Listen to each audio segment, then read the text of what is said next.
Jai Hind friends, welcome to my YouTube channel Shivendra Sir GS. Dear friends, this is my first on-camera video on YouTube. In this video, we will talk about NCERT Class 9th Geography Lesson 1st India Size and Location.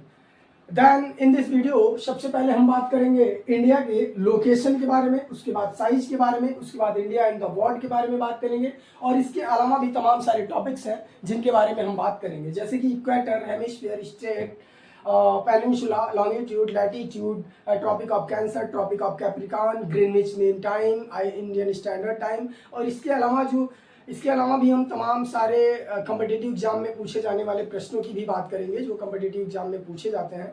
और कहीं ना कहीं हम ये कह सकते हैं कि जो कम्पिटिटिव एग्जाम के क्वेश्चंस होते हैं, जो क्वेश्चंस पूछे जाते हैं, उनका जो बेस होता है, उनका जो आधार होता है वो NCERT ही होता है। और मेनली जो है क्लास 9 और क्लास 10th की जो NCERT है, यहाँ से अधिकतर क्वेश्चंस पूछे जाते हैं। और ये जो सेशन है दोस्तों, ये session both of the CBSE board and UP board both के लिए जो है मोस्ट इम्पॉर्टेंट होने वाला है। ठीक है, तो चलिए हम स्टार्ट करते हैं। आज हम सबसे पहले बात करेंगे टॉपिक फर्स्ट लोकेशन के बारे में कि इंडिया कहाँ लोकेट करता है, ऑल ओवर द वर्ल्ड में इंडिया का लोकेशन क्या है। तो सबसे पहले मैं आपको बता दूं कि इंडिया का ऑल ओवर द वर्ल्ड में जो लोकेशन है, तो इंडिया जो है वो लाई करता है वर्ल्ड के नॉर्थ ईस्टर्न हेमिस्फीयर में, यानी कि उत्तरी पूर्वी गोलार्ध में भारत जो है वो स्थित है। ठीक है, तो सबसे पहले हम वर्ल्ड के मैप को देखेंगे। मान के चलिए ये ग्लोब है, अगर हम ये मान लेते हैं कि ये ग्लोब है,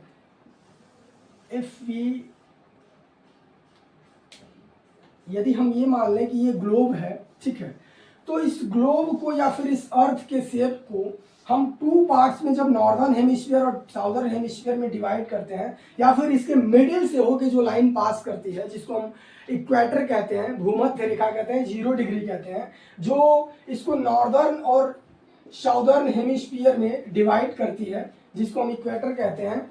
अब ये 0 डिग्री ने क्या किया है कि अर्थ को northern hemisphere and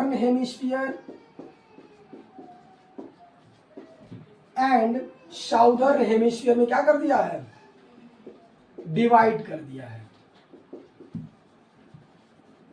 northern hemisphere और साउदर्न हेमिस्फीयर में डिवाइड कर दिया है। और अभी हमने बात किया कि इंडिया जो है वो लाई करता है नॉर्थ ईस्टर्न हेमिस्फीयर में, यानी कि उत्तरी पूर्वी गोलार्ध में। यानी कि जब हम 0 डिग्री से उत्तरी गोलार्ध की तरफ या नॉर्दर्न हेमिस्फीयर की तरफ मूव करेंगे, तो जब हम 8 डिग्री 4 पे पहुंचेंगे, तो इंडिया का जो साउदर्न मोस्ट पॉइंट है, यानी कि इंडिया का जो साउदर्न मोस्ट पॉइंट है, यानी कि ये तमिलनाडु या केरला वाला पॉइंट, कन्याकुमारी वाला जो पॉइंट है, ये यहाँ पे टच करेगा। यानी कि इंडिया जो है वो 8 डिग्री 4 नॉर्दर्न से स्टार्ट होता है और अप्रोक्सीमेटली 8 डिग्री 4 नॉर्दर्न से स्टार्ट होके अप्रोक्सीमेटली कहां तक जाता है,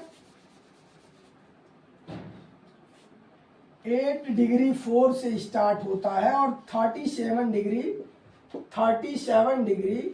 6 नॉर्दर्न हेमिस्फीयर तक जाता है। यानी कि नॉर्दर्न हेमिस्फीयर में 8 डिग्री 4 से लेके 37 डिग्री 6 नॉर्दर्न हेमिस्फीयर तक इसका जो है क्या है, एक्सटेंट है। ठीक है, ये फैलाव है इसका नॉर्दर्न में, उत्तरी गोलार्ध तक। अब हम बात करेंगे यहाँ पे 0 डिग्री या फिर 180 डिग्री हम अगर इसको मान लेते हैं, तो ये जो है अर्थ को 2 पार्ट्स में जब सेपरेट करता है, तो एक को हम ईस्टर्न हेमिस्फीयर मान लेते हैं और दूसरे को हम वेस्टर्न हेमिस्फीयर मान लेते हैं। यानी कि ये पूर्वी गोलार्ध हो जाता है और दूसरा क्या हो जाता है, पश्चिमी गोलार्ध हो जाता है। तो अभी हमने बात किया कि इंडिया जो है लाई करता है उत्तरी पूर्वी गोलार्ध में, यानी कि नॉर्थ ईस्टर्न हेमिस्फीयर में।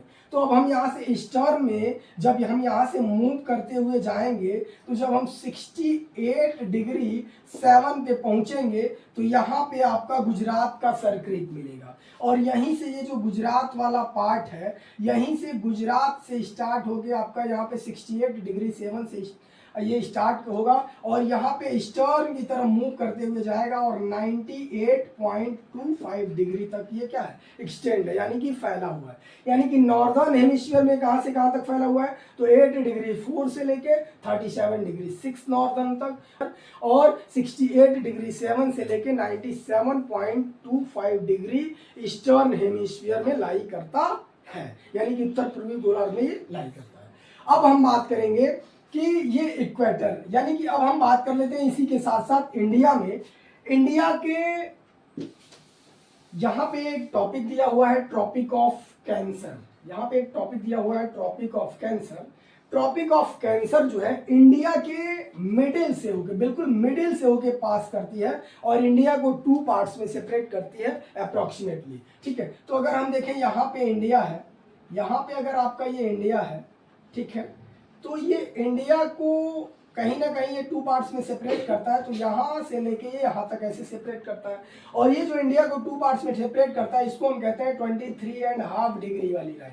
क्या कहते हैं? 23.5 डिग्री वाली लाइन, जिसको हम कहते हैं ट्रॉपिक ऑफ कैंसर। यानी कि भारत के बीचों बीच से होकर गुजरने वाली जो रेखा है वो है ट्रॉपिक ऑफ कैंसर, यानी फिर कर्क रेखा है। और ये कर्क रेखा जब भारत से होके गुजरती है तो ये टोटली 8 स्टेट से होके पास करती है।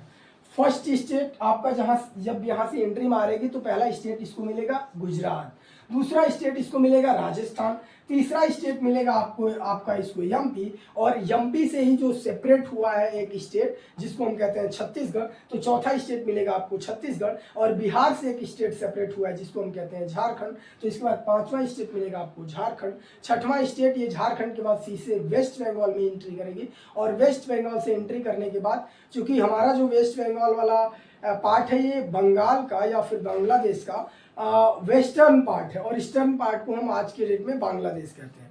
तो ये 6वें स्टेट वेस्ट बंगाल से पास होकर ये बांग्लादेश में चली जाती है, और बांग्लादेश के बाद जो है ये त्रिपुरा में एंट्री करती है, और उसके बाद मिजोरम से होकर ये आगे पास कर जाती है। यानी कि 8 स्टेट से होकर आपका ट्रॉपिक ऑफ कैंसर पास करता है आपके इंडिया से, जिसमें पहला स्टेट है गुजरात, दूसरा है राजस्थान, तीसरा है मध्य प्रदेश, चौथा है छत्तीसगढ़, 5वां है झारखंड, 6वां है वेस्ट बंगाल, 7वां है आपका त्रिपुरा, और 8वां है मिजोरम। ठीक है, ये थी आपकी ट्रॉपिक ऑफ कैंसर की बात। और ये ट्रॉपिक ऑफ कैंसर जो है वो 23.5 डिग्री नॉर्दर्न हेमिस्फीयर से होके पास करता है। इसके बाद हम बात करेंगे और इंडिया की लोकेशन के बारे में। हमने पूरी बात कर ली कि इंडिया कहाँ पे लाई करता है। इक्वेटर क्या है? इक्वेटर 0 डिग्री है, जो नॉर्दर्न हेमिस्फीयर और साउदर्न हेमिस्फीयर में किसको सेपरेट करता है? ग्लोब को सेपरेट करता है, या फिर अर्थ को सेपरेट करता है, या फिर वर्ल्ड को सेपरेट करता है। ठीक है, इसके बाद हम साइज के बाद, इसके बाद लोकेशन के बारे में लोकेशन के बाद हम बात करेंगे। लोकेशन के बाद हम बात करेंगे इंडिया के साइज का। तो इंडिया का जो टोटल ज्योग्राफिकल एरिया है, इंडिया की जो टोटल ज्योग्राफिकल एरिया है, अगर हम इंडिया की टोटल ज्योग्राफिकल एरिया की बात करें, इंडिया के हम टोटल ज्योग्राफिकल एरिया की बात करें तो इसका जो टोटल ज्योग्राफिकल एरिया है वो है 32,87,263 स्क्वायर किलोमीटर। यानी कि इंडिया का जो टोटल क्षेत्रफल है, भारत का जो टोटल भौगोलिक क्षेत्रफल है वो है 32,87,263 स्क्वायर किलोमीटर। इसके बाद ये है इसकी इंडिया की साइज, और इंडिया की टोटल साइज जो है वो, अगर हम वर्ल्ड वाइड इसकी टोटल साइज को देखें तो इंडिया का जो टोटल साइज है वो वर्ल्ड के 100% का 2.4% है वनली। यानी कि विश्व की जो 100% की जमीनें हैं, जो लैंडफॉर्म्स हैं, उसका केवल 2.4% या 2.4% ही है, यानी कि 2.5% हम मान के चल सकते हैं। लेकिन यही प्रॉब्लम क्रिएट होता है। लेकिन इंडिया के पास जो total all over the world का पॉपुलेशन है, अगर हम पॉपुलेशन की बात करें, अगर हम पॉपुलेशन की बात करें तो इंडिया की जो टोटल पॉपुलेशन है वो है 17.5%। यानी कि वर्ल्ड की जो टोटल पॉपुलेशन है उसका 17.5% तो हमारे पास पॉपुलेशन है। लेकिन हमारे पास टोटल लैंडफॉर्म कितना है, जमीनें कितनी है? 2.4%। कहीं ना कहीं इन दोनों में आपको इम्बैलेंस देखने को मिल रहा है। ठीक है, असंतुलन देखने को मिल रहा है। इट मीन्स दैट कहीं ना कहीं इन दोनों चीज़ों को लेके हम असंतुलित हैं। इसी वजह से हमारे वहाँ पे तमाम सारे प्रॉब्लम्स क्रिएट हो रहे हैं। किसकी वजह से? पॉपुलेशन के ज़्यादा होने की वजह से और लैंडफॉर्म के कम होने की वजह से। चलिए, तो इंडिया के टोटल साइज के बारे में हम लोगों ने जान लिया कि 3.28 मिलियन स्क्वायर किलोमीटर है। अगर हम टोटल इसका जोग्राफिकल एरिया देखें, एग्जैक्ट जोग्राफिकल एरिया की बात करें तो आप देखेंगे कि 32,87,263 स्क्वायर किलोमीटर या फिर 32,87,263 स्क्वायर किलोमीटर आपको देखने को मिलेगा। साइज की बात हमने कर ली। अब हम इसके बाद बात करेंगे India in the world. India in the world की भी हमने बात की कि इंडिया जो है वर्ल्ड में कहाँ लाई करता है, तो नॉर्थ ईस्टर्न हेमिस्फीयर यानी कि उत्तरी पूर्वी गोलार्ध में लाई करता है, ठीक है। Why we called India Indian subcontinent, हम भारत को या फिर इंडिया को इंडियन सब कॉन्टिनेंट क्यों कहते हैं, भारतीय उपमहाद्वीप क्यों कहते हैं? वो हम इंडिया को भारतीय उपमहाद्वीप इसलिए कहते हैं क्योंकि इंडियन सब कॉन्टिनेंट, क्योंकि इंडिया जो है वो अपने 5 कंट्रीज को मिला के इंडियन सब कॉन्टिनेंट बना है, ठीक है। तो इंडिया को तो हम इंडिया कहते हैं, लेकिन इंडियन सब कॉन्टिनेंट जब हम इंडिया को कहते हैं तो इंडिया के साथ साथ वो 4 कंट्रीज और भी ऐड हो जाते हैं जो इंडिया को इंडियन सब कॉन्टिनेंट बनाते हैं। जैसे कि ये रहा आपका इंडिया, फॉर एग्जाम्पल अगर हम इसको इंडिया मान लेते हैं, बहुत अच्छा मैप नहीं है ये, लेकिन अगर हम इसको इंडिया मान लें, ठीक है, ऊपर थोड़ा सा और बढ़ेगा ये, एक मिनट मैं इसको थोड़ा सा सही करने की कोशिश करूंगा, बहुत ज़्यादा सही तो नहीं हो पाएगा ये, ठीक है। अगर हम इसको मान लें तो आपको पता होगा कि इंडिया का सेपरेशन हुआ 1947 में, और एक कंट्री यहाँ पे फॉर्म होता है, ठीक है, एक कंट्री यहाँ पे सेपरेशन के बाद बनती है, उसका नाम है पाकिस्तान, ठीक है। इसका नाम क्या है? पाकिस्तान, जो पहले इंडिया का पार्ट हुआ करता था। इसके बाद यहाँ पे एक कंट्री है जिसको हम कहते हैं बांग्लादेश, ठीक है, बांग्लादेश कहते हैं। और इसके बाद यहाँ पे एक कंट्री जो है नेपाल, ठीक है। उसके बाद सेम यहीं पे एक कंट्री भूटान भी है, ठीक है, भूटान। यानी कि बांग्लादेश, नेपाल, भूटान और पाकिस्तान और इंडिया को मिला के हम इंडियन सब कॉन्टिनेंट का नाम देते हैं इंडिया को, यानी कि भारतीय उपमहाद्वीप। यानी कि महाद्वीप तो एक बड़ा टेरिटरी हो जाता है, एक बड़ा क्षेत्र हो जाता है, लेकिन इसको हम उपमहाद्वीप कह सकते हैं, इंडियन सब कॉन्टिनेंट कहते हैं इन 5 देशों को मिला के, ठीक है। इसके बाद हम बात करेंगे कि इंडिया जो है वर्ल्ड में, इंडिया इन द वर्ल्ड की बात अगर हम करें तो इंडिया को एज हम भारत कहते हैं, अब भारत के नाम से ही इसको इंडिया को पुकारा जाएगा, ऐसा कुछ ऑफिशियल अनाउंसमेंट है, ठीक है। तो इंडिया की अगर हम बात करें तो हम कह सकते हैं कि भारत जो है वो हिमालय की गोद में एक तरह से विराजमान है, ठीक है, एक तरह से हिमालय की गोद में वो स्थित है। और हम कह सकते हैं कि ये जो नीचे इंडियन ओशन है, इंडियन ओशन के एक तरह से सर पे जो है वो क्या है, सर पे मुकुट की तरह विराजमान है, ठीक है। जो भारत की ये स्पेसिफिक क्वालिटी है उसको मैंने बताया आपको, ठीक है। और भारत को हम भारत के अलावा कई सारे नामों से जानते हैं, जैसे तो एक तो आप इंग्लिश नाम इसका इंडिया जानते ही हैं, इसके अलावा हम इसको आर्यावर्त कहते हैं, भारत कहते हैं, ठीक है, हिंदुस्तान कहते हैं, और इसको भी और कई नामों से हम शायद जानते हैं, ठीक है, जम्बू द्वीप वगैरह करके भी हम इसको जानते हैं, ठीक है। तो आर्यावर्त क्योंकि ये आर्यों की कंट्री है, इस वजह से हम इसको आर्यावर्त कहते हैं। भारत जो है पुराणों में वर्णन है इसका कि शकुंतला और एक ऋषि थे, उनके बेटे भरत के नाम पे इसका नाम भारत पड़ा है, और भी कई सारे इसके रीजन हैं जिसकी वजह से हम इसको भारत कहते हैं, ठीक है। पुराने ज़माने में इंडस वैली सिविलाइजेशन का जब टाइम था तो उस ज़माने में एक जन हुआ करता था जिसका नाम भरत कबीला था, तो उसके नाम से भी हम इसको भारत के नाम से जानते हैं, ठीक है। इसके अलावा हम बात करेंगे इक्वेटर की बात हमने कर लिया, हेमिस्फीयर, नॉर्दर्न हेमिस्फीयर और साउदर्न हेमिस्फीयर की बात हमने कर लिया, ठीक है। इसके बाद स्टेट की हम बात करेंगे। स्टेट की हम बात करें तो एक नैरो चैनल होता है, 2 लैंडफॉर्म्स के बीच में एक नैरो वाटर बॉडीज वाला चैनल होता है, एक पानी से भरा हुआ एक मतलब क्षेत्र होता है, ठीक है, सकरा क्षेत्र होता है जो 2 जमीनी क्षेत्रों के बीच में होता है, उसको हम क्या कहते हैं, उसको हम स्टेट कहते हैं, ठीक है। जैसे कि पाक स्टेट जो श्रीलंका और इंडिया के बीच में एक नैरो चैनल बनाता है, पाक स्टेट, ठीक है। इसके बाद हम बात करेंगे why we called India as a peninsula country. तो ये इसलिए हम कहते हैं क्योंकि पेनिनसुला का मीनिंग ये होता है, पेनिनसुला का मतलब ये होता है कि ऐसा लैंड फॉर्म जो 3 साइड से वाटर बॉडी से क्या हो, कवर हो, यानी कि ऐसा क्षेत्र जो 3 ओर से क्या हो, पानी से घिरा हुआ है, ऐसे क्षेत्र को हम क्या कहते हैं, पेनिनसुला कहते हैं या प्रायद्वीप कहते हैं। और इंडिया के साथ भी ऐसा ही है कुछ, इंडिया भी एक पेनिनसुला कंट्री है। आपने देखा होगा कि इंडिया के वेस्ट साइड में जो है अरेबियन सी देखने को मिलेगा आपको, और ईस्ट साइड में आपको बे ऑफ बंगाल देखने को मिलेगा, और इसके साउथ के साइड में आपको इंडियन ओशन देखने को मिलेगा। ये तीनों साइड से वाटर बॉडीज से कवर, इसीलिए इसको हम पेनिनसुला कंट्री भी कहते हैं। स्टैंडर्ड टाइम की बात करें हम तो स्टैंडर्ड टाइम को जो है, ये इंडिया की टेरिटरी जो है वो 68.7 से लेके 97.25 डिग्री तक फैला हुआ है। तो अगर हम इसके टाइम के फिक्सेशन की बात करें तो अगर हम किसी भी डिग्री को यहाँ से अगर फिक्सेशन की बात करें तो यहाँ पे कोई और टाइम होगा, यहाँ पे कुछ और टाइम होगा, यहाँ पे कुछ और टाइम होगा, यहाँ पे कुछ और टाइम होगा, यहाँ पे कुछ और टाइम होगा, क्योंकि ईच एंड एवरी डिग्री में 4 मिनट का क्या हो जाता है, डिफरेंस हो जाता है हर एक डिग्री में। और यहाँ पे जब आप 68 से स्टार्ट करोगे तो हर एक डिग्री पे 4 मिनट का आपको डिफरेंस देखने को मिल जाएगा। तो इस वजह से यह एक प्रॉब्लमेटिक कंडीशन है। इस प्रॉब्लमेटिक कंडीशन से निकलने के लिए हमने इंडिया को जो है इंडिया को हमने क्या मान लिया है,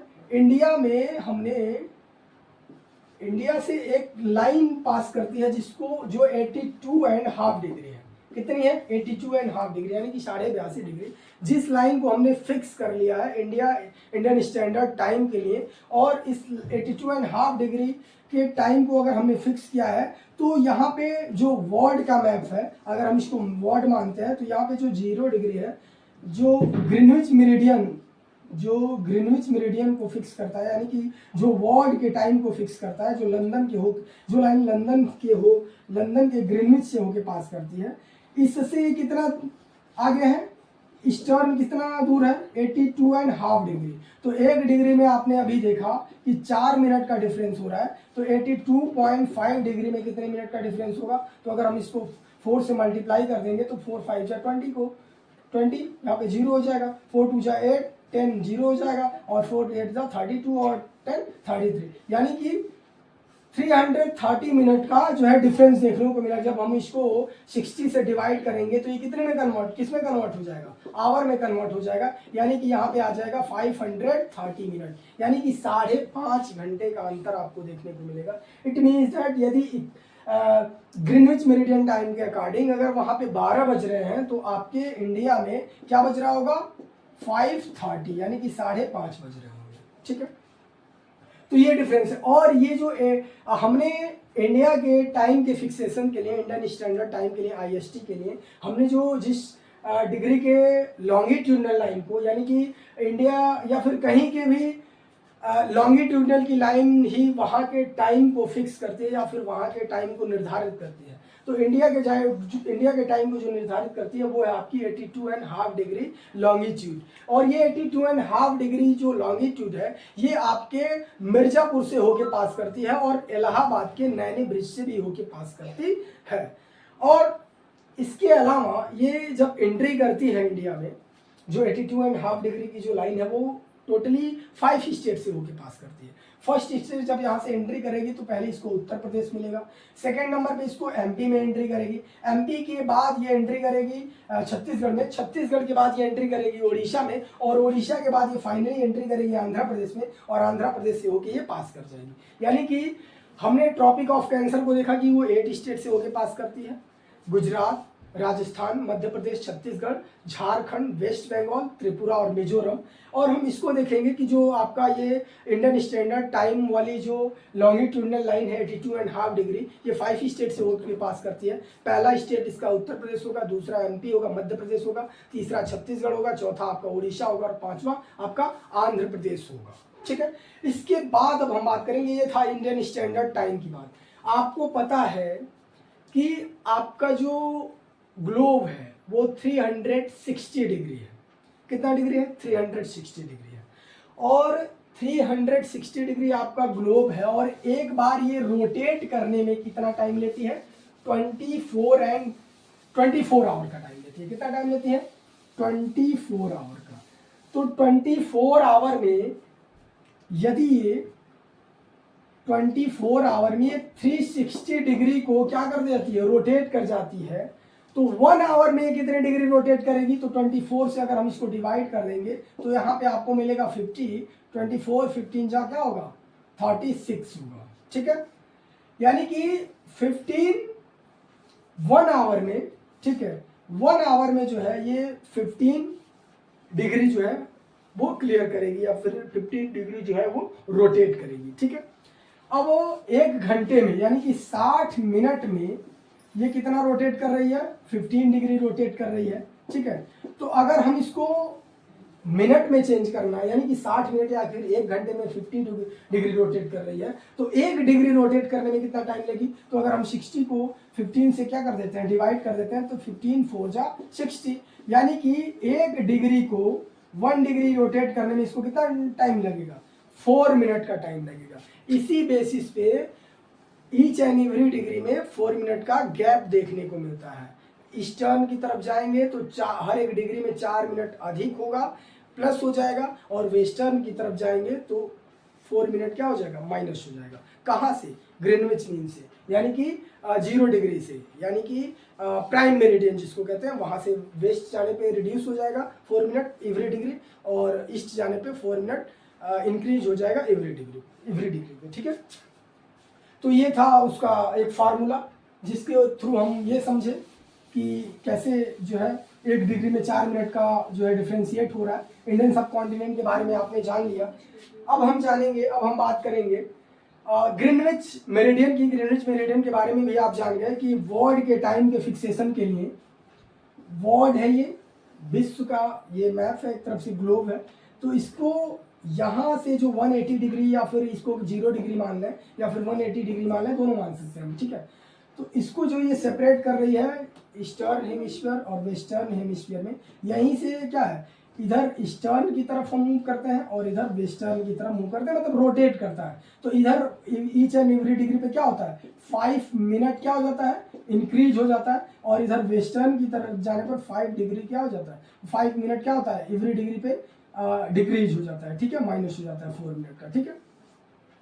यानी कि आपने देखा होगा कि जब हमारे वहाँ पे दिन होता है तो अमेरिका में या यूएसए में क्या होती है, रात होती है, यानी कि हमारे वहाँ पे डे टाइम, और यूएसए में क्या हो जाता है, नाइट हो जाता है। ऐसा क्यों होता है, क्योंकि हम ग्रीनविच मेरिडियन से 82.5 डिग्री क्या है, ईस्टर्न है, यानी कि आगे है, ठीक है, प्लस में है। तो 82.5 डिग्री मतलब 330 मिनट हम आगे हैं, फिर 5.5 घंटे हम क्या है, आगे हैं, ठीक है। तो यहाँ से ठीक जब हम इधर जाएंगे तो अप्रॉक्सीमेटली 6 आवर एंड 30 मिनट जो है क्या है, 6 आवर 30 मिनट जो है ये क्या है, वेस्टर्न साइड की तरफ है, यानी कि यहाँ से ये क्या है, माइनस है। तो यानी कि यहाँ से यहाँ तक पहुँचने में 6.5 घंटे लगेंगे, फिर यहाँ से यहाँ तक पहुँचने में क्या होगा, 5.5 घंटे लगेंगे। तो इस ऐसा करके यहाँ पे कितने घंटे का डिफ्रेंशिएट आपको देखने को मिलेगा, तो 12 घंटे का डिफ्रेंशिएट में देखने को मिलेगा।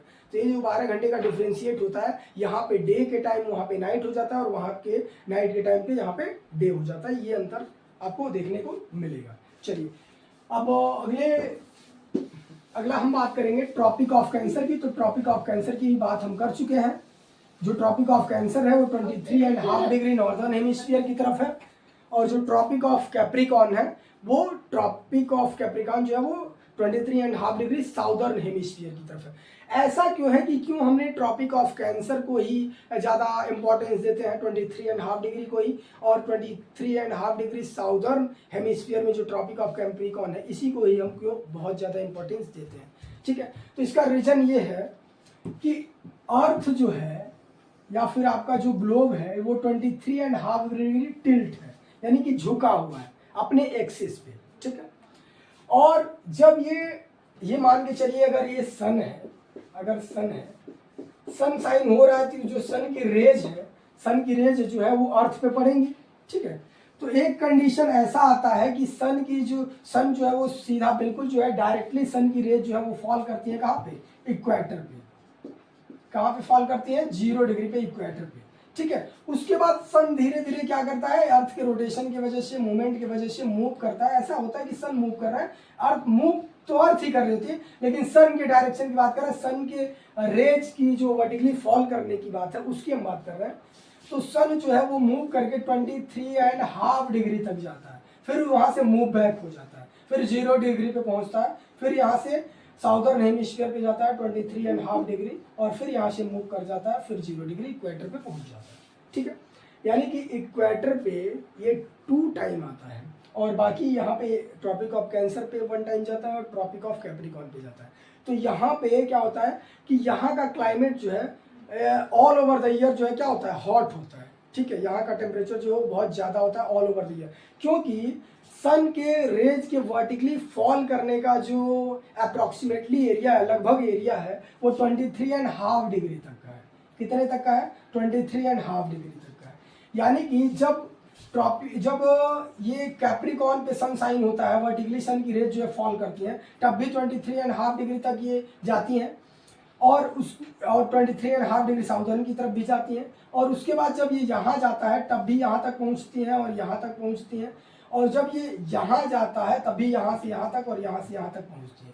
यानी कि हर एक कंडीशन में सन के हर एक कंडीशन में जो है सन की रेज जो है इक्वेटर पे वर्टिकली फॉल करती है। इस वजह से वहाँ का टेम्परेचर जो है क्या होता है, ऑल ओवर द ईयर या थ्रू आउट द ईयर क्या होता है, हॉट होता है या फिर ज़्यादा होता है।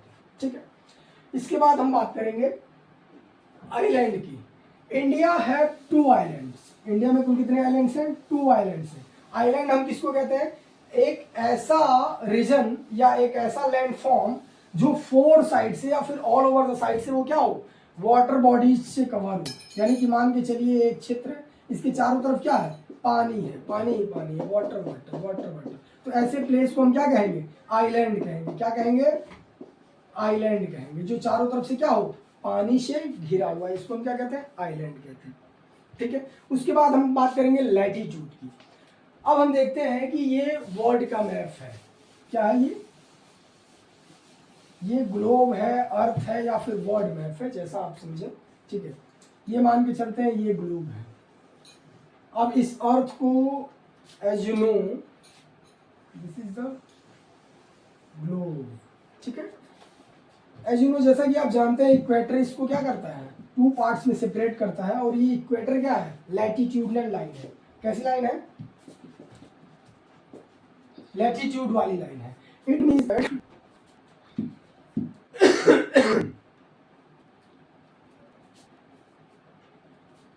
चलिए अब देखते हैं कि ये जो इक्वेटर है 0 डिग्री है, ये लैटिट्यूडनल लाइन है जो अर्थ को नॉर्दर्न हेमिस्फीयर और साउदर्न हेमिस्फीयर में क्या कर रही है, सेपरेट कर रही है या फिर डिवाइड कर रही है। ठीक है, अब हम बात करेंगे लैटिट्यूड और लॉन्गिट्यूड की। तो सबसे पहले हम देखेंगे ये आपका ग्लोब है, ये ग्लोब है आपका, और इस ग्लोब पे जो ईस्ट टू वेस्ट पैरेलल लाइनें पास कर रही हैं, ईस्ट टू वेस्ट जो पैरेलल लाइनें पास कर रही हैं, जो ग्लोब को कहीं ना कहीं सेपरेट कर रही हैं। ठीक है, इसी को हम क्या कहते हैं, लैटिट्यूडनल लाइन। और इस लैटिट्यूडनल लाइन जो पास कर रहे हैं, इसके जो मिडिल में जो लाइन पास कर रहे हैं उसी को हम 0 डिग्री या फिर इक्वेटर कहते हैं। अभी हमारी इसकी बात हुई है। ठीक है, अब इस इक्वेटर से लेके ये जो लैटिट्यूडनल लाइंस हैं, ये लैटिट्यूडनल लाइन जो है ये प्लेस का फिक्सेशन करती हैं, यानी कि स्थान का निर्धारण करती है। ठीक है, अब ये 0 डिग्री से जब ऊपर हम बढ़ेंगे तो अप्रॉक्सीमेटली 89 लाइंस जो है वो पास करती हैं ईस्ट टू वेस्ट। ठीक है, और जब हम 0 डिग्री इक्वेटर से नीचे जाएंगे साउदर्न हेमिस्फीयर की तरफ, तो यहाँ पे भी 89 जो लाइनें हैं वो पास करती हैं ईस्ट टू वेस्ट और एक दूसरे के पैरेलल पास करती हैं। ठीक है, तो इसीलिए इसको हम जो है कि लैटिट्यूडनल लाइन कहते हैं, या फिर ये एक तरह से इसको हम बेसिक रूप में कह सकते हैं कि ये लेटी हुई रेखाएं होती हैं, इसीलिए हम इसको लैटिट्यूडनल लाइन नहीं कहते हैं, या फिर लैटिट्यूडनल लाइनें को हम लेटी हुई रेखाएं कहते हैं। ठीक है, तो 0 डिग्री से 89 नीचे और 89 जो है नॉर्दर्न हेमिस्फीयर की तरफ और 89 जो है वो साउदर्न हेमिस्फीयर की तरफ। ठीक है, तो यानी कि 89 और 89 आपका जो टोटल हो जाएगा वो हो जाएगा 178 और प्लस 0 डिग्री इक्वेटर, यानी कि 179 लाइनें जो हैं ये पास करती हैं ईस्ट टू वेस्ट। जो पैरेलल लाइनें होती हैं यही क्या कहलाती हैं, लैटिट्यूडनल लाइनें कहलाती हैं। ये हो गया लैटिट्यूड, और ये प्लेस का फिक्सेशन करती हैं, यानी कि स्थान का जो है निर्धारण करती हैं। अब in each and every line में, यानी कि देखिए यहाँ से और यहाँ, यानी कि ये यहाँ से ये एक लाइन जो है और इसके बाद ये जो दूसरी लाइन है, ठीक है, तो one line to another line के बीच का जो गैप होता है, जो डिस्टेंस होता है, इस गैप का जो डिस्टेंस होता है वो अप्रॉक्सीमेटली जो है वो 111 यानी कि 111 किलोमीटर का होता है। 110 किलोमीटर पॉइंट समथिंग 100 मीटर होता है, लेकिन इसको हम संभवतः लगभग यही मानते हैं कि 111 किलोमीटर का इनके बीच में जो गैपिंग का डिस्टेंस है वो होता है। चलिए ठीक है, उसके बाद हम बात करेंगे, इसके बाद अब हम जो बात करेंगे वो बात करेंगे हम लॉन्गिट्यूडनल लाइनिंग पर। अब क्या है कि ये 0 डिग्री है या फिर 180 डिग्री है, क्योंकि जो ग्लोब है वो कितने डिग्री में है, 360 डिग्री का है, जो 24 आवर में क्या कर लेता है, 24 आवर अप्रॉक्सीमेटली में जो है एक बार क्या कर लेता है, क्या हो जाता है, रोटेट हो जाता है। क्या हो जाता है, रोटेट हो जाता है। ठीक है, यानी कि एक बार वो अपने एक्सिस पे रोटेट कर जाता है, यानी कि घूम जाता है, जिसकी वजह से क्या, कौन सी एक्टिविटी पॉसिबल है, जिसकी वजह से डे एंड नाइट वाली जो एक्टिविटी है वो पॉसिबल है। ठीक है, इसके बाद हम लॉन्गिट्यूडनल लाइंस की बात कर रहे हैं। तो लॉन्गिट्यूडनल जो लाइंस है यहाँ पे 0 डिग्री जीएमटी से लेके, यानी कि जीएमटी मत का मतलब ग्रीनविच मीन टाइम या फिर international date line, international date line जो है ये 0 डिग्री या फिर 180 डिग्री, यहाँ से इधर जब हम मूव करेंगे तो 179 लाइनें आपको देखने को मिलेंगी, और यहाँ से जब हम वेस्टर्न की तरफ मूव करेंगे तो 179 लाइन जो है आपको देखने को मिलेगी, यानी कि 179 प्लस 1 ये 80, 179 प्लस 1 ये अप्रॉक्सीमेटली संभवतः हम यही मान के चलते हैं कि ये जो टोटल लाइन होती है वो 360 होती है, और उसी के बेसिस पे जो है ये तमाम जो है टाइम का फिक्सेशन किया गया है, समय का निर्धारण किया गया है। ठीक है, जैसे कि 360 डिग्री है अर्थ का जो वो एक जो शेप है वो 360 डिग्री का शेप है, और 24 आवर में वो जो है एक बार रोटेट कर ले रहे, 24 आवर से कम ही समय में वो रोटेट कर लेती है, लेकिन अप्रॉक्सीमेटली मान के हम यही चलते हैं। ठीक है, तो और बाकी जो ये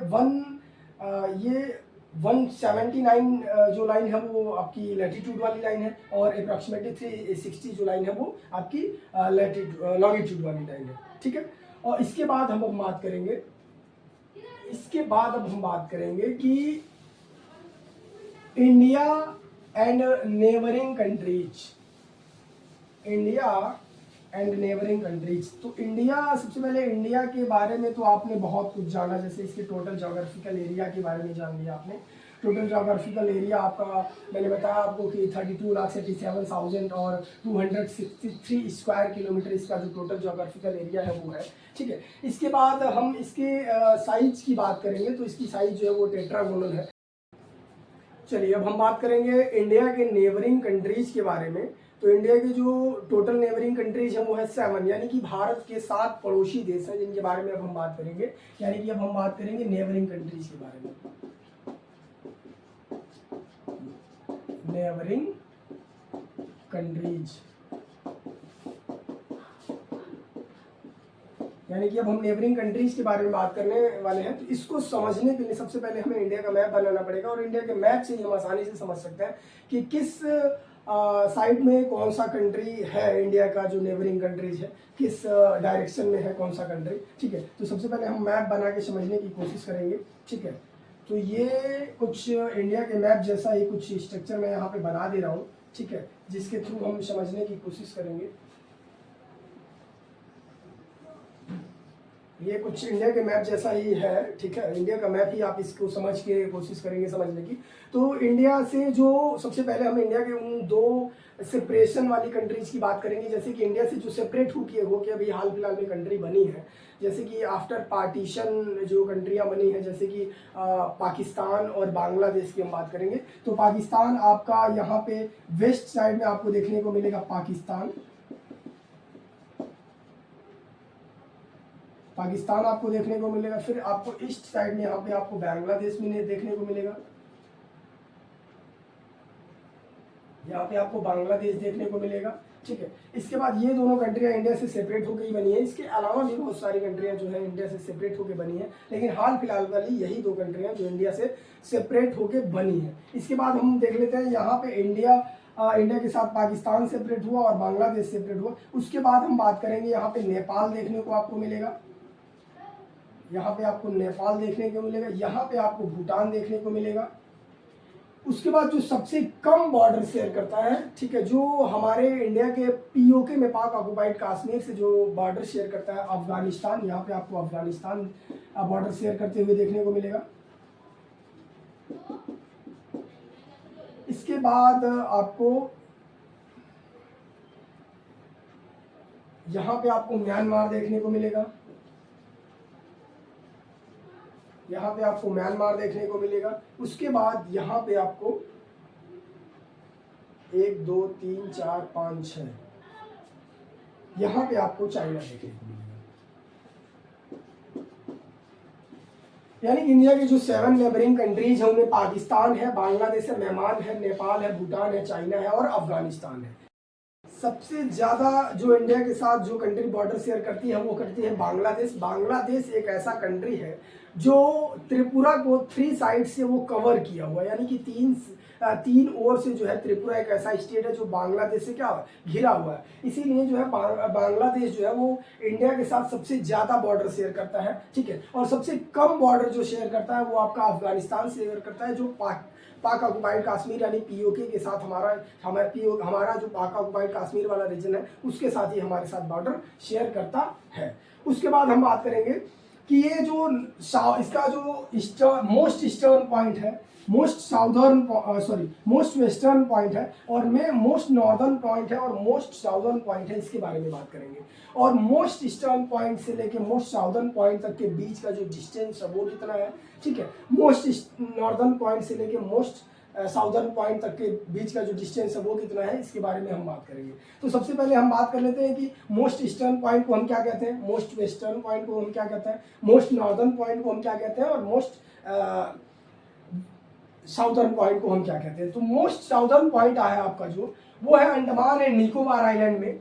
और अंडमान एंड निकोबार आइलैंड का जो ग्रेट निकोबार वाला पॉइंट है जो 6 डिग्री 4 पे सिचुएटेड आपका जो पार्ट है ग्रेट निकोबार का पार्ट, वहाँ पे आपको आपका इंदिरा पॉइंट देखने को मिलेगा, जब जिसको हम सबसे पहले पिग्मेलियन पॉइंट कहते थे। क्या कहते थे? पिग्मेलियन पॉइंट, जिसको सबसे पहले हम पिग्मेलियन पॉइंट कहते थे, या अब जिसका नाम हो गया है इंदिरा पॉइंट। इंदिरा पॉइंट जिसको हम कहते हैं, ये आपका मोस्ट साउदर्न पॉइंट है इंडिया का, जिसको हम इंदिरा पॉइंट कहते हैं। और मोस्ट नॉर्दर्न पॉइंट है जो आपका वो है इंदिरा कॉल। वो क्या है? इंदिरा कॉल। और मोस्ट ईस्टर्न पॉइंट है जो आपका इंडिया का, यानी कि सुदूर पूर्वी भाग जो है भारत का, वो है आपका किबिथू। वो क्या है? आपका किबिथू है। और मोस्ट वेस्टर्न पॉइंट जो है आपका इंडिया का, वो है आपका गौर माता। वो क्या है? आपका गौर माता। ये क्या है? गौर माता जो है मोस्ट साउदर्न पॉइंट है आपके इंडिया का। और किबिथू जो है मोस्ट वेस्टर्न पॉइंट है आपके इंडिया का गौर माता। और मोस्ट ईस्टर्न पॉइंट है आपका किबिथू, ठीक है। और मोस्ट साउदर्न पॉइंट है आपका इंदिरा पॉइंट। और मोस्ट नॉर्दर्न पॉइंट है आपका इंदिरा कॉल। अब हम देख लेते हैं कि जो मोस्ट ईस्टर्न पार्ट है इंडिया का, उससे लेके मोस्ट वेस्टर्न पार्ट के बीच की जो डिस्टेंस होती है वो 2933 किलोमीटर की होती है। वो क्या है? यानी कि पूर्वी पश्चिमी गलियारा का जो डिस्टेंस है वो है 2933 किलोमीटर। यानी कि मोस्ट ईस्टर्न पार्ट से लेके मोस्ट वेस्टर्न पार्ट का जो डिस्टेंस वो कितना है? 2933 किलोमीटर। उसके बाद हम देख लेते हैं यहाँ पे मोस्ट नॉर्दर्न पॉइंट से लेके मोस्ट साउदर्न पॉइंट, या फिर जो लैंड फॉर्म का मोस्ट साउदर्न पॉइंट है, यहाँ से लेके यहाँ तक का जो टोटल डिस्टेंस है, यानी कि उत्तर दक्षिण गलियारा का जो टोटल डिस्टेंस है वो है आपका 3214 किलोमीटर। यानी कि पूर्व से लेकर पश्चिम तक की जो टोटल डिस्टेंस है वो 2933 किलोमीटर की है। और उत्तर से लेकर दक्षिण तक की जो टोटल डिस्टेंस है वो आपका 3214 किलोमीटर का है, ठीक है। इसके बाद अब हम बात करेंगे इंडिया के नेबरिंग कंट्रीज के बारे में। हम बात कर लिए ये जो साउदर्न मोस्ट पॉइंट है, नॉर्दर्न मोस्ट पॉइंट है, ईस्टर्न मोस्ट पॉइंट है और वेस्टर्न मोस्ट पॉइंट है, इसके बारे में हमने बात कर लिया। उत्तर पूर्वी गलियारे के बारे में हम बात कर लिए, और पूर्वी पश्चिमी गलियारे के बारे में हमने बात कर लिया, और उत्तरी दक्षिणी गलियारे के बारे में हमने बात कर लिया। इसके बाद अब हम बात करेंगे नेबरिंग कंट्रीज के बारे में। बात कर लिया हमने। अब हम बात करेंगे कि जो इंडिया का मोस्ट पॉपुलस स्टेट है, इंडिया का जो मोस्ट पॉपुलस स्टेट है, इंडिया का जो लीस्ट पॉपुलस स्टेट है, अकॉर्डिंग टू पॉपुलेशन जो है 4 ऐसे स्टेट जो टॉप 4 स्टेट कौन कौन से हैं और according to term of area जो 4 स्टेट्स हैं वो कौन कौन से हैं, तो हम यहाँ पे बात करने की कोशिश करेंगे।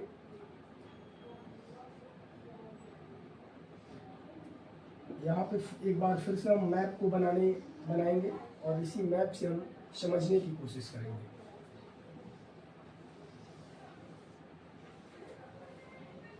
यहाँ पे जो लिस्ट पॉपुलस स्टेट है इंडिया का वो है आपका सिक्किम। वो कौन सा है?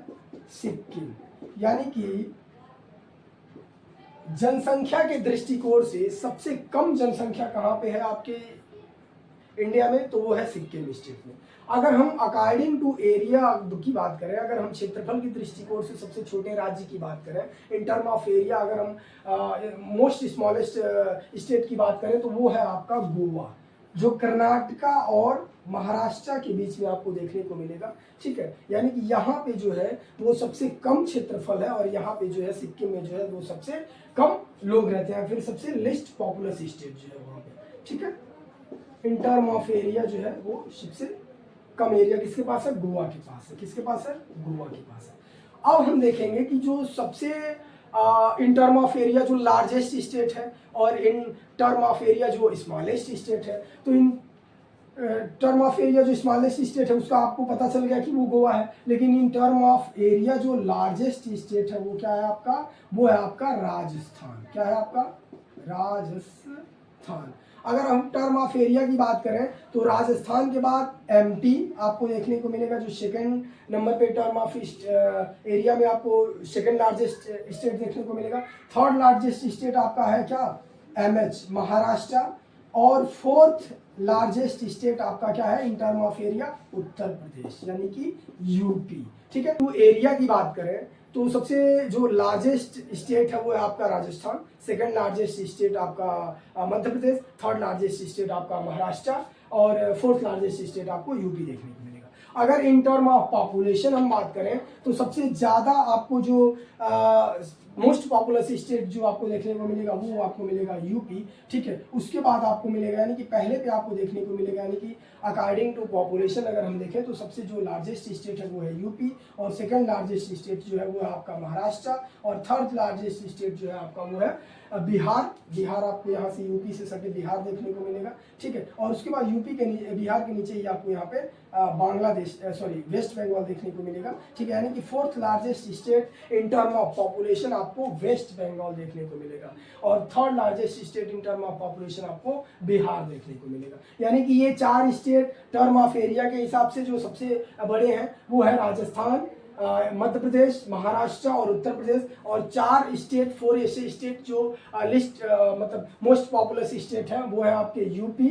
ठीक है, उसके बाद महाराष्ट्र, उसके बाद बिहार और उसके बाद वेस्ट बंगाल। ठीक है, इसके बाद अब हम बात करेंगे कि इंडिया में 2 ऐसे स्टेट हैं, यूनियन टेरिटरी हैं, जो क्या है? आइलैंड है।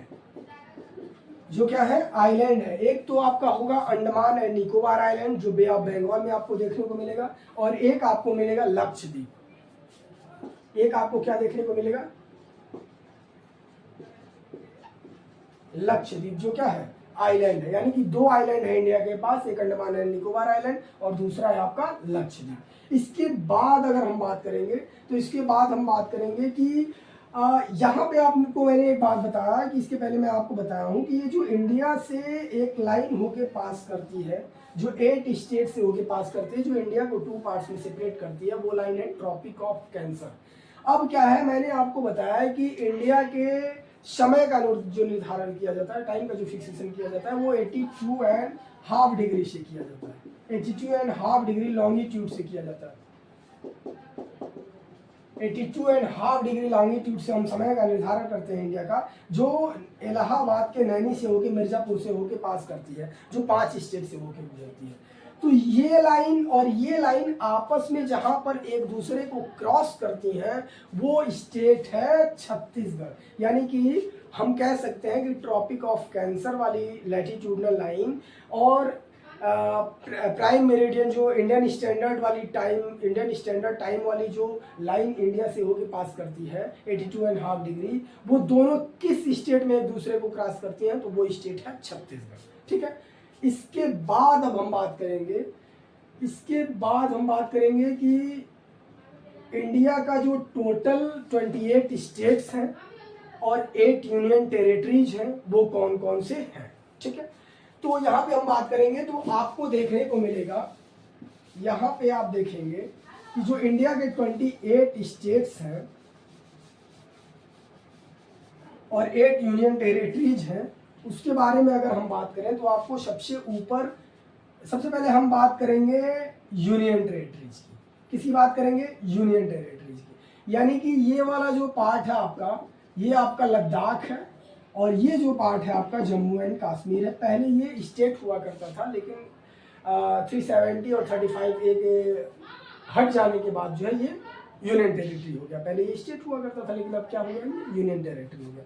तो इसको 2 यूनियन टेरिटरी में सेपरेट किया गया है, पहला है लद्दाख और दूसरा है जम्मू एंड कश्मीर। इसके ठीक जब आप नीचे आएंगे तो इधर आपका ये 2 यूनियन टेरिटरी हो गए, तो इधर आपको देखने को मिलेगा पंजाब और इधर आपको देखने को मिलेगा हिमाचल प्रदेश, यानी कि ये पीबी और ये एचपी आपको देखने को मिलेगा। और इसी पंजाब, हिमाचल प्रदेश और यहाँ पे आपको हरियाणा देखने को मिलेगा और यहीं पे एक छोटा सा यूनियन टेरिटरी आपको देखने को मिलेगा जिसको हम कहते हैं चंडीगढ़, यानी कि CH, यानी कि 1, 2 और 3। यहाँ पे 1, 2, 3 करके आपको 3 यूनियन टेरिटरीज देखने को मिल गया। जब आप चंडीगढ़ से इधर जाओगे तो यहाँ पे आपको यूके मिलेगा, उत्तराखंड मिलेगा। यूके के नीचे, क्योंकि यूके का चूंकि सेपरेशन जो है वो किससे हुआ है, यूपी से हुआ, तो यहाँ पे आपको यूपी देखने को मिलेगा। ठीक है, यूके हो गया, यूपी हो गया, उसके बाद यूपी से यहाँ पे आपको दिल्ली देखने को मिलेगा। क्या मिलेगा, दिल्ली देखने को मिलेगा। ठीक है, और हरियाणा के बाद इधर आपको राजस्थान देखने को मिलेगा और ये आपका क्या है, ये आपका गुजरात वाला पार्ट है, यहाँ पे आपको गुजरात देखने को मिलेगा।